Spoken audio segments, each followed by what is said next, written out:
नाज़रीन वाक़िया आगाह कंदासीं। सिंध जे तवानाई वारे सूबाई वज़ीर इम्तियाज़ शेख वफ़ाक़ी वज़ीरनि जे बयान ते तनक़ीद कंदे चयो आहे त वफ़ाक़ी वज़ीर सिंध में अची कूड़ ॻाल्हाए ग़लत बयानी कनि था। हिक तरफ़ गैस जी बंदिश सबबि माण्हुनि जा चुल्हा थधा थी विया त ॿिए तरफ़ सनतूं ऐं CNG बंदि थियण सबबि हज़ारे ख़ानदान फ़ाक़ाकशी करे रहिया आहिनि।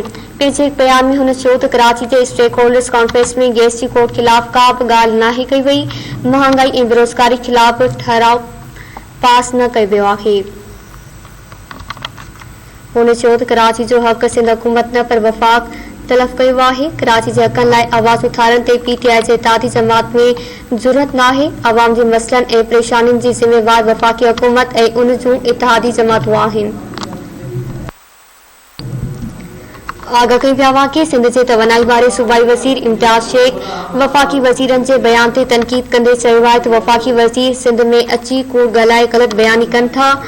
हिक तरफ़ गैस जी बंदिश सबबि माण्हुनि जा चुल्हा थधा थी विया त ॿिए तरफ़ सनतूं ऐं CNG बंदि थियण सबबि हज़ारे ख़ानदान फ़ाक़ाकशी करे रहिया आहिनि। पंहिंजे हिकु बयान में हुन चयो त कराची जे स्टेक होल्डर्स कॉन्फ्रेंस में गैस जी कोर्ट ख़िलाफ़ का बि ॻाल्हि नाहे कई वई। महांगाई ऐं बेरोज़गारी ख़िलाफ़ ठहराव पास नाहे कयो वियो। हुन चयो त कराची जो हक़ सिंध हुकूमत न पर वफ़ाक़ तलब कयो आहे। कराची जे हक़नि लाइ आवाज़ उथारण ते PTI जे इत्तेहादी जमात में ज़रूरत नाहे। आवाम जे मसइलनि ऐं परेशानियुनि जी ज़िम्मेवार वफ़ाक़ी हुकूमत ऐं उन जूं इत्तेहादी जमातूं आहिनि।